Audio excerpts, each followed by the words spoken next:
Hi viewers, இன்றைக்கி பார்த்தீங்கன்னா கோயம்புத்தூர் சூலூர் சைட்டில் நம்ம இருக்கிறோம். இப்போ என்ன இந்த வீடியோவில் பார்க்க போகிறோம் அப்படின்னு பார்த்தீங்கன்னாக்கா, பேஸ் மட்டும் பிர்க் ஒர்க் நம்ம பண்ணியிருக்கிறோம். இப்போ பார்த்தீங்கன்னாக்கா இந்த வீடியோவில் என்ன நம்ம பண்ண போகிறோம் அப்படின்னு பார்த்தீங்கன்னாக்கா, பிர்க் ஒர்க்கு எதுக்கு நம்ம வச்சுருக்கிறோம், அதே மாதிரி கிரேட் பீம் எவ்வளோ ஹைட் பண்ணியிருக்கிறோம், அதே மாதிரி தரமட்டத்திலேருந்து பேஸ் மட்டம் ஹைட்டு எவ்வளோ வச்சுருக்கோம், இதை பற்றி தான் நம்ம இன்றைக்கி பார்க்க போகிறோம். இந்த வீடியோவை நீங்கள் ஃபுல்லாக பார்த்தா மட்டும்தான் நான் என்ன சொல்ல வரேன் அப்படிங்கிறது உங்களுக்கு தெரிய வரும். வீடியோவை தொடர்ந்து பாருங்கள். நம்ம வீடியோ உங்களுக்கு பயனுள்ளதாக இருக்குன்னு நான் நம்புகிறேன். அப்புறமேட்டுக்கு இந்த வீடியோவை ஃபுல்லாக பார்த்துட்டு எங்களுக்கு மெட்டீரியல் கான்ட்ராக்ட் வீடு கட்டுறதுக்கு கொடுக்கணும்னு நினைக்கிறவங்களாம் எங்களுக்கு கால் பண்ணுங்கள். நம்ம நல்லபடியாக உங்களுக்கு வீடு கட்டி கொடுப்போம். வாங்க வீடியோக்குள்ளே போகலாம். இப்போ பார்த்தீங்கன்னா இது வந்து தர லெவலு. இப்போ பார்த்தீங்கன்னாக்க இந்த தர லெவல் இருக்கு இல்லைங்களா, இந்த லெவலில் இருந்து இப்போ பாருங்கள், இப்போ வந்து இந்த கிரேட் பீமோட உயரம் பார்த்தீங்கன்னா ஒரு அடி ஒரு அங்கலம் இருக்குது. என்னடா இது ஒரு அடி ஒரு அங்கலம் தான் கிரேட் பீம் போட்டிருக்காங்க அப்படின்னு நீங்கள் நினைக்கலாம். ஆனால் இந்த தரைக்கு கீழே பார்த்தீங்கன்னாக்க உங்களுக்கு அரை அடி கீழே இருக்குது கிரேட் பீமு. எப்போ நீங்கள் வீடு கட்டணும் அப்படின்னு நினச்சாலும் சரிங்களா, இந்த தரைக்கு கீழே வந்து ஒரு அரை அடி பீமு கீழே இருக்கிற மாதிரி கிரேட் பீமை போடுங்க.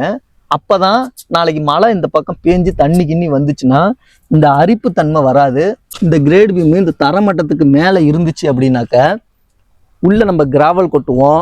கிராவல் கொட்டிட்டு தண்ணி லாரியை வர வச்சு ஒரு 3 லாரி பக்கம் தண்ணி உள்ளே விட்டு கடப்பாரை போட்டு கிண்டி மண்ணை வந்து செட்டில் ஆக வைப்போம்.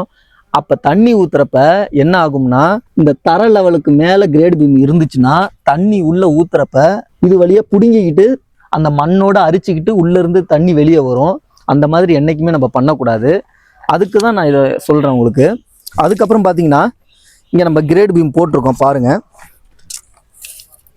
தரை இங்கே இருக்குது பாருங்கள். தரைக்கு கீழே இது அரை அடி கீழே இருக்குது. இப்போ பார்த்தீங்கன்னா இது வந்து கிரேட் பீமோட அடிமட்டம். நல்லா பார்த்துக்குங்க, இது கிரேட் பீமோட அடிமட்டம். எத்தனை இன்ச்சு இருக்குன்னு பார்த்துங்க, 18 இன்ச்சு. கிரேட் பீமோட உயரம் வந்து 18 இன்ச்சு. அடி கணக்கில் பார்த்தீங்கன்னா 1.5 அடி. சரிங்களா, ரெட் கலரில் தெரியுது பாருங்கள், 1.6 1.5 அடி கிரேட் பீம் போட்டிருக்கோம். உங்களுக்கு நான் வீடியோவில் நிறையா சொல்லியிருப்பேன். நான் வந்து கிரேட் பீம் வந்து 1.5 அடி போடுவேன், கிரேட் பீம் உள்ளே வந்து 16 mm 4 கம்பி போடுவேன், 12 mm 2 கம்பி போடுவேன் அப்படின்னு உங்கள்கிட்ட சொல்லியிருப்பேன். நீங்கள் ஒவ்வொரு வீடியோவும் பார்த்துக்கிட்டு இருக்கும்போது தான் உங்களுக்கு தெரியும், நான் வீடியோவில் சொல்கிறது ஒன்று, இங்கே சைட்டில் நடக்கிறது ஒன்று அப்படி இருக்காது. நான் வீடியோவில் என்ன சொல்கிறேனோ அதை தான் வந்து இங்கே நான் பண்ணிக்கிட்டு இருக்கிறோம். 1.5 அடி கிரேடு பீம் போட்டிருக்கோம், 4 16 mm போட்டிருக்கோம், 2 12 mm போட்டிருக்கோம். இது வந்து பீமோட உயரம். பீமோட அகலம் வந்து 9 இன்ச்சு. இது பார்த்தீங்கன்னா உங்களுக்கு தெரியும், பழைய வீடியோவில் சொல்லியிருப்பேன், பில்லர் வந்து நான் 1.25 அடி போடுவேன், அப்புறம் பார்த்தீங்கன்னா 9 இன்ச்சு போடுவேன் அப்படின்னு நான் சொல்லியிருப்பேன். இப்போ நாங்கள் போட்டிருக்கோம் பாருங்கள், அகலம் வந்து 9 இன்ச்சு இருக்குது. பழைய வீடியோவில் பார்த்தீங்கன்னா கம்பி கட்டுறதோடு இருக்கும். அப்போ நான் வந்து உங்களுக்கு காமிச்சிருப்பேன், அப்போ உங்களுக்கு புரிஞ்சிருக்காது. இப்போ பாருங்கள், அகலம் வந்து 9 இன்ச்சு பில்லரோட அகலம். நீளம் பாருங்கள் 15 இன்ச்சு. அடி கணக்கில் பார்த்தீங்கன்னா 1 அடி 1 2 3 1.25 அடி அகலம். இந்த பில்லர் உள்ள பார்த்தீங்கன்னாக்க 4 16 2 10 mm போட்டிருக்கேன். சரிங்களா, நான் நிறைய வீடியோவில் சொல்லியிருப்பேன், இவன் வாய் வார்த்தையில் சொல்கிறான், இவன் நிஜமாலுமே போடுவானா போட மாட்டானா அப்படின்னு நீங்கள் நிறையா கேள்வி இருக்கும். வீடு கட்டணும்னு நினச்சிட்டு இருக்கிறவங்கலாம் எனக்கு கால் பண்ணுறீங்க. ஆனால் என்னன்னா, இவங்க யூடியூப் தானே, யூடியூப்பில் வந்து இல்லாததை பொல்லாததை சொல்லுவாங்க, ஆனால் நேரில் பார்த்தாக்கா இவங்க வேற ஒன்று செஞ்சிட்டு இருப்பாங்க அப்படின்னு நிறையா மனசில் தோணும். அதுக்காக தான் நான் ஸ்டேஜ் பை ஸ்டேஜாக சூலூரில் இந்த பில்டிங் நடக்குது. நீங்கள் எப்போ வேணாலும் நீங்கள் விசிட் பண்ணி பாருங்கள், உங்களுக்கு அப்போ தான் தெரியும். நான் வீடியோவில் ஒன்று சொல்கிறேன், நேரில் ஒன்று சொல்கிறேன் அப்படிங்கிறதே கிடையாது. நான் என்ன செய்கிறேனோ அதை தான் நான் வந்து வீடியோவில் சொல்கிறேன். நீங்கள் நேராக விசிட் பண்ணுங்கள். சூலூரில் இந்த பில்டிங் வேலை நடந்துகிட்ருக்கு. அப்போ தான் நான் என்ன செய்கிறேன் அப்படின்னு உங்களுக்கு தெரியும். வீடு கட்டுறவங்களும் எங்களை நம்பி கொடுங்க, நான் நல்லபடியாக உங்களுக்கு வீடு கட்டி கொடுப்பேன் மெட்டீரியல் கான்ட்ராக்ட்டுக்கு. அப்புறம் பாருங்கள், நான் வீடியோவில் சொல்லியிருப்பேன், நான் வந்து தரமட்டத்திலேருந்து 3 அடி ஹைட்டு பேஸ் மட்டும் நான் போட்டு தருவேன் அப்படின்னு நான் சொல்லியிருப்பேன். இவங்க வந்து கம்மியாக போடுவாங்க அப்படி இப்படின்னு நிறையா உங்களுக்கு தோணலாம். நான் இப்போ நேர்லேயே காமிக்கிறேன். டேப்பு பிடிச்சி உங்களுக்கு யாரும் காமிக்கவே மாட்டாங்க, நான் காமிக்கிறேன் பாருங்கள். இது வந்து தரமட்டத்திலேருந்து 3 அடி ஒரு அங்கலம் இருக்குது பாருங்கள், நல்லா பார்த்துக்குங்க. தரமட்டத்திலேருந்து 3 அடி ஒரு அங்கலம் இருக்குது பார்த்துக்குங்க. இதுதான் பேஸ் மட்டத்தோட ஹைட்டு. நீங்கள் எல்லா பக்கமும் செக் பண்ணிக்கங்க. அப்படியே வாங்க, இங்கே பாருங்கள், கீழே தர பாருங்கள், மேலே பேஸ் மட்டத்தோட லெவல் பாருங்கள், 3 அடி உரங்கலாம். எல்லா இடத்துலையுமே சேம் தான். சரிங்களா?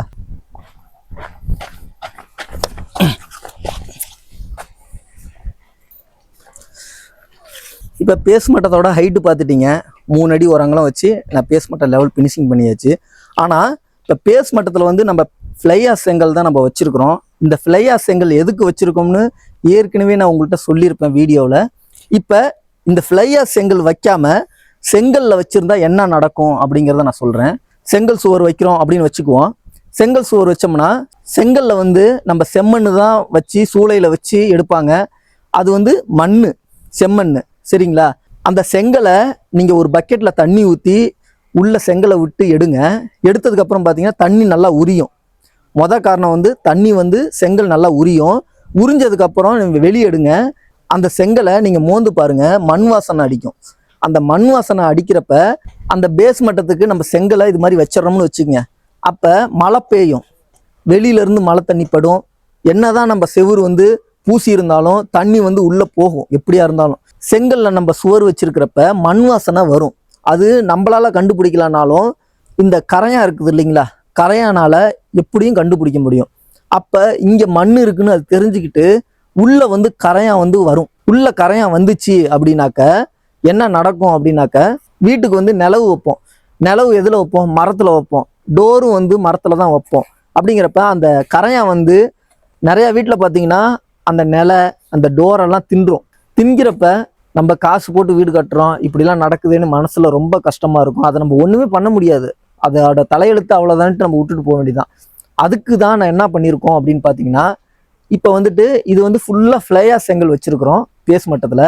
இப்போ ஃப்ளையா செங்கல் வச்சதுனால கரையான் வராதான்னா வராது.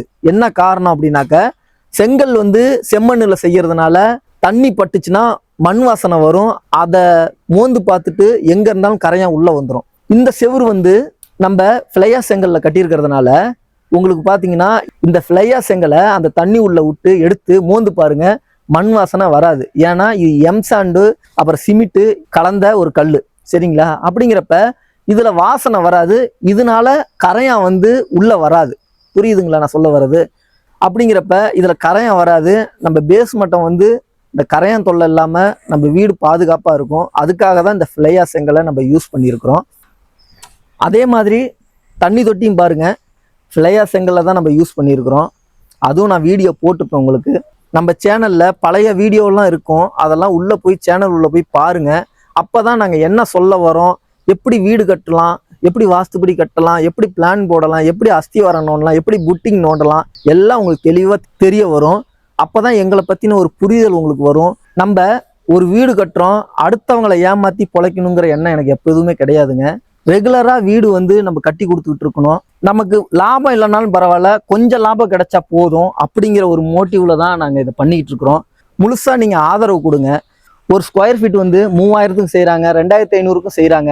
நம்மள மாதிரி மிடில் கிளாஸுக்கு வந்து பிராண்டு பொருள் போட்டு எப்படி செய்யலாம் கம்மி பட்ஜெட்டில் அப்படிங்கிறதுனால தான் முடிஞ்ச அளவுக்கு கம்மி பட்ஜெட்டில் நான் செஞ்சு கொடுக்கலான்னு நான் முடிவு பண்ணி செஞ்சுக்கிட்டு இருக்கிறோம். எங்களுக்கு முழுசாக ஆதரவு கொடுங்க. முழுசாக ஆதரவு கொடுத்தா மட்டும்தான் என்னால் இப்போ ஒரு பில்டிங் பண்ணினாக்க நான் அதே காஸ்ட்டில் செய்யறது கஷ்டம். இதே ஒரு 2-3 பில்டிங் நான் செய்கிறப்ப இன்னும் கூட நான் காசு கம்மி பண்ணி செய்யலாம். எனக்கு ஆதரவு கொடுங்க. பில்லர் வந்து 1.25க்கு 9 இன்ச்சு பில்லரு. பில்லரோட கம்பி டீட்டெயில் பார்த்தீங்கன்னா 416 mm 2 10. அதே மாதிரி கிரேடு பீம் பார்த்தீங்கன்னாக்கா உங்களுக்கு 1.5 அடி ஹைட்டு. கிரேடு பீம் உள்ளே பார்த்தீங்கன்னா கம்பி என்ன போடுறோம்னா 416 2 12 mm போடுறோம். எல்லாம் டாட்டா பிராண்டு.